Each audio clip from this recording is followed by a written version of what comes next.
Good afternoon, everyone. Let's get started with today's chapter. It's going to be chapter 15, the Quidditch Final. If you remember yesterday, Harry and Ron got back to the common room after almost getting in trouble with Snape, and Hermione was waiting. She said that Hagrid had lost his case and Buckbeak was going to be executed. He sent me this, Hermione said, holding out the letter. Harry took it. The parchment was damp, and enormous teardrops had smudged the ink so badly in places it was very difficult to read. Dear Hermione, we lost. I'm allowed to bring him back to Hogwarts. Execution date to be fixed. Beaky has enjoyed London. I won't forget all the help you gave us. Hagrid. They can't do this, said Harry. They can't. Buckbeak isn't dangerous.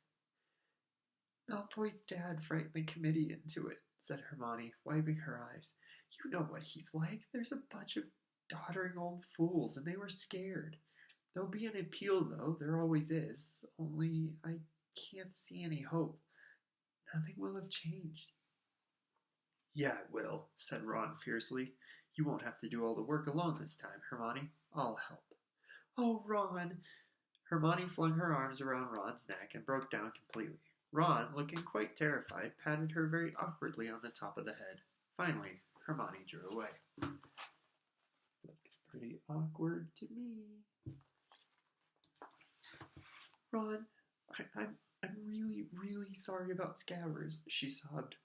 Oh, well, he was old, said Ron, looking thoroughly relieved that she had let him go. And he was a bit useless. You never know. Mom and Dad might give me an owl now. The safety measures imposed on the students since Black's second break-in made it impossible for Harry, Ron, and Hermione to go and visit Hagrid in the evenings. Their only chance of talking to him was during Care of Magical Creatures lessons. He seemed numb with shock at the verdict. It's all my fault. Got all tongue-tied. They was all sitting there in black robes, and I kept dropping me notes and forgetting all them dates you looked up for me, Hermione. And then Lucius Malfoy stood up and said his bit, and the committee just did exactly what he told them. There's still the appeal, said Ron fiercely. Don't give up yet. We're working on it. They were walking back up to the castle with the rest of the class. Ahead, they could see Malfoy, who was walking with Crabbe and Goyle, and kept looking back and laughing derisively. It's no good, Ron, said Hagrid sadly as they reached the castle steps. The committee's in Lucius Malfoy's pocket. I'm just going to make sure the rest of Beaky's time is the happiest he's ever had. I owe him that. Hagrid turned around and hurried back towards his cabin, his face buried in his handkerchief. Look at him blubber. Malfoy, Crabbe, and Goyle had been standing just inside the castle doors listening. Have you ever seen anything quite as pathetic? Said Malfoy, and he's supposed to be our teacher. Harry and Ron both made furious moves towards Malfoy, but Hermione got there first, with a smack. She had slapped Malfoy around the face with all her strength that she could muster. Malfoy staggered. Harry, Ron, Crabbe, and Goyle stood flabbergasted as Hermione raised her hand again. Don't you dare call Hagrid pathetic, you foul, you evil. Hermione, said Ron weakly, as he tried to grab her hand as she swung it back. Get off, Ron. Hermione pulled out her wand. Malfoy stepped backwards. Crabbe and Goyle looked at him for instructions, thoroughly bewildered. Come on, Malfoy muttered, and the next moment all three of them had disappeared into the passageways into the dungeon. Hermione, said Ron again, sounding both stunned and impressed. Harry, you better beat him in the Quidditch final, Hermione said shrilly. You just better have, because I can't stand it if Slytherin wins. We're doing charms, said Ron, still goggling at Hermione. We'd better go. They'd hurried up the marble staircase towards Professor Flitwick's classroom. You're late, boys, said Professor Flitwick reprovingly as Harry opened the classroom door. Come along, quickly, wands out. We're experimenting with cheering charms today. We've already divided into pairs. Harry and Ron hurried to a desk at the back and opened their bags. Ron looked behind him. Where's Hermione gone? Harry looked around too. Hermione hadn't entered the classroom yet. Harry knew she had been right next to him when he had opened the door. That's weird, said Harry, staring at Ron. Maybe she went to the bathroom or something. But Hermione didn't turn up all lesson. She could have done with a cheering charm on her, too, said Ron, as the class left for lunch, all grinning broadly. The cheering charms had left them with a feeling of great contentment. Hermione wasn't at lunch either. By the time they had finished their apple pie, the after effects of the cheering charms were wearing off, and Harry and Ron had started to get slightly worried. You don't think Malfoy did something to her? Ron said anxiously, as they hurried upstairs towards Gryffindor Tower. They passed the security trolls and gave the fat lady the password, Flibbergibbet, and scrambled through the portrait hole into the common room. Hermione was sitting at the table, fast asleep, her head resting on an open arithmancy book. They went to sit down on either side of her. Harry prodded her awake. What? Said Hermione, waking with a start and staring wildly around. Is it time to go? Which lesson have we got now? Divination, but it's not for another 20 minutes, said Harry. Hermione, why didn't you come to Charms? Divination? But what? No, Hermione squeaked. I forgot to go to Charms. But how could you forget, said Harry. You were with us until we were right outside the classroom. I don't believe it, Hermione yelled. Was Professor Flitwick angry? Oh, it was Malfoy. I was thinking about him and I lost track of things. You know what, Hermione, said Ron, looking down at the enormous arithmancy book Hermione had been using as a pillow. I reckon you're cracking up. You're trying to do too much. No, I am not, said Hermione, brushing her hair out of her eyes and staring hopelessly around for her bag. I just made a mistake, that's all. I better go and see Professor Flitwick and say sorry. I'll see you in divination. Hermione joined them at the foot of the ladder to Professor Trelawney's classroom 20 minutes later, looking extremely harassed. I can't believe I missed cheering charms, and I bet they come up in our exams. Professor Flitwick hinted they might. Together they climbed the ladder into the dim, stifling tower room. Glowing on every little table was a crystal ball full of pearly white mist. Harry, Ron, and Hermione sat down together at the same rickety table. I thought we weren't starting crystal balls until next term, Ron muttered, casting a wary eye around for Professor Trelawney, in case she was lurking nearby. Don't complain, this means we finished palmistry, Harry muttered back. I was getting sick of her flinching every time she looked at my hands. Good day to you, said a familiar, misty voice, and Professor Trelawney made her usual dramatic entrance out of the shadows. Pavarti and Lavender quivered with excitement, their faces lit by the milky glow of their crystal ball. I have decided to introduce the crystal balls a little earlier than I had planned, said Professor Trelawney, seating herself with her back to the fire and gazing around. The fates have informed me that your examination in June will concern the orb, and I am anxious to give you sufficient practice. Hermione snorted. Well, honestly, the fates have informed her. Who sets the exam? She does. What an amazing prediction, she said, not troubling to keep her voice low. It was hard to tell whether Professor Trelawney had heard them, as her face was hidden in shadow. She continued, however, as though she had not.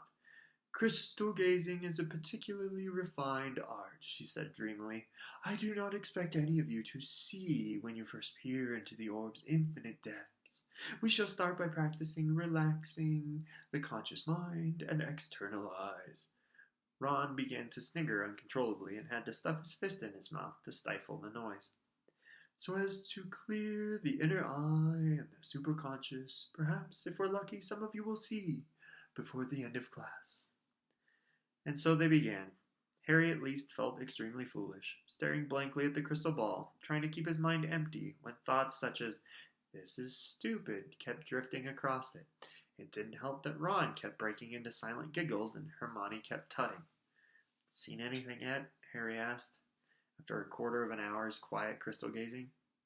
Yeah, there's a burn on this table, said Ron, pointing. Someone spilled their candle. This is such a waste of time, Hermione hissed. I could be practicing something useful. I could be catching up on cheering charms. Professor Trelawney rustled past. Would anyone like me to help them interpret the shadowy portents within their orb? She murmured over the clanking of her bangles. I don't need help, Ron whispered. It's obvious what this means. There's going to be loads of fog tonight. Both Harry and Hermione burst out laughing. "Now, really," said Professor Trelawney, as everyone's head turned in their direction. Parvati and Lavender were looking scandalized. "You are disturbing the clairvoyant vibrations." She approached their table and peered into their crystal ball. Harry felt his heart sinking. He was sure he knew what was coming. "There is something here," Professor Trelawney whispered, lowering her face to the ball, so that it was reflected twice in her huge glasses. "Something moving, but what is it?" Harry was prepared to bet everything he owned, including his firebolt, that it wasn't good news, whatever it was, and sure enough. "My dear," Professor Trelawney breathed, gazing up at Harry. "It is here, plainer than ever before. My dear, stalking towards you, growing ever closer. Oh, for goodness sake," said Hermione loudly. "Not that ridiculous Grim again!" Professor Trelawney raised her enormous eyes to Hermione's face. Parvati whispered something to Lavender, and they both glared at Hermione too. Professor Trelawney stood up, surveying Hermione with unmistakable anger. "I am sorry to say that from the moment you have arrived in my class, my dear, it has been apparent that you do not have the noble art of what the noble art of divination requires. Indeed, I don't remember ever meeting a student whose mind was so hopelessly mundane." There was a moment's silence. Then, "Fine," said Hermione suddenly, getting up and cramming Unfogging the Future back in her bag. "Fine," she repeated, swinging her bag over her shoulder and almost knocking Ron off his chair. "I give up. I'm leaving." And to the whole class's amazement, Hermione strode over to the trap door, kicked it open, climbed down the ladder, and out of sight. It took a few minutes for the class to settle down again. Professor Trelawney seemed to have forgotten all about the Grim. She turned abruptly from Harry and Ron's table, breathing rather heavily as she tugged her gauzy shawl more closely to her. "Ooh," said Lavender suddenly, making everyone start. "Ooh, Professor Trelawney, I've just remembered. You saw her leaving, didn't you? Didn't you, Professor? Around Easter, one of our number will leave us forever. You said it ages ago, Professor." Professor Trelawney gave her a dewy smile. "Yes, yes, my dear, I did indeed know that Miss Granger would be leaving us. One hopes, however, that one might have mistaken the signs. The inner eye can be a burden, you know." Lavender and Parvati looked deeply impressed, and moved over so that Professor Trelawney could join their table instead. "Some day Hermione's having, huh?" Ron muttered to Harry, looking odd. "Yeah." Harry glanced into the crystal ball, but saw nothing but swirling white mist. Had Professor Trelawney really seen the Grim again? Would he? The last thing he needed was another near-fatal accident, with the Quidditch final drawing ever nearer. The Easter holidays were not exactly relaxing. The third years had never had so much homework. Neville Longbottom seemed close to a nervous collapse, and he wasn't the only one. "Call this a holiday?" Seamus Finnegan roared at the common room one afternoon. "The exams are ages away. What are they playing at?" But nobody had as much to do as Hermione. Even without divination, she was taking more subjects than anyone else. She was usually last to leave the common room at night, first to arrive at the library the next morning. She had shadows like lupins under her eyes, and she seemed constantly close to tears. Ron had taken over responsibility for Buckbeak's appeal. When he wasn't doing his own work, he was poring over an enormously thick volume with names like The Handbook of Hippogriff Psychology and Foul or Foul, a study of hippogriff brutality. He was so absorbed he even forgot to be horrible to Crookshanks. Harry, meanwhile, had to fit in his homework around Quidditch practice every day, not to mention endless discussions of tactics with Wood. The Gryffindor-Slytherin match would take place on the first Saturday after the Easter holidays. Slytherin were leading the tournament by exactly 200 points. This meant, as Wood constantly reminded his team, that they needed to win the match by more than that amount to win the cup. It also meant that the burden of winning fell largely on Harry, because capturing the snitch was worth 150 points. "So you must only catch it if we're more than 50 points up," Wood told Harry constantly. "Only if we're more than 50 points up, Harry, or we win the match but lose the cup. You've got that, haven't you? You must only catch the snitch if—" "I know, Oliver," Harry yelled. The whole Gryffindor house was obsessed with the coming match.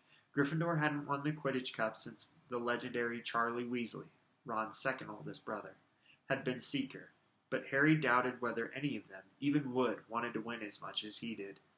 The enmity between Harry and Malfoy was at its highest point ever. Malfoy was still smarting about the mud-throwing incident in Hogsmeade, and even more furious that Harry had somehow wormed his way out of punishment.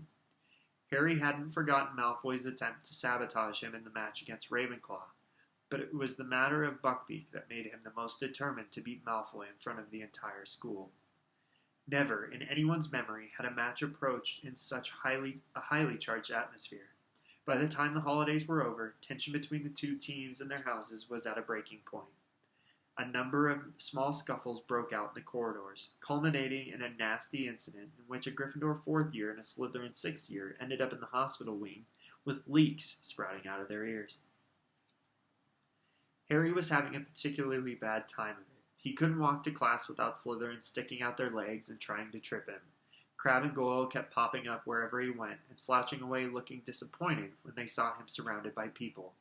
Wood had given instructions that Harry should be accompanied everywhere, in case the Slytherins tried to put him out of action. The whole of Gryffindor House took up the challenge enthusiastically, so that it was impossible for Harry to get to classes on time, because he was surrounded by a vast, chattering crowd. Harry was more concerned for his firebolt's safety than his own. When he wasn't flying it, he locked it securely in his trunk and frequently dashed back up to Gryffindor Tower at break times to check that it was still there. All right, we will pick up tomorrow. Tomorrow we will find out what happens in the match. It is a very exciting end to the chapter. So stay tuned and we will find out what happens tomorrow. Bye.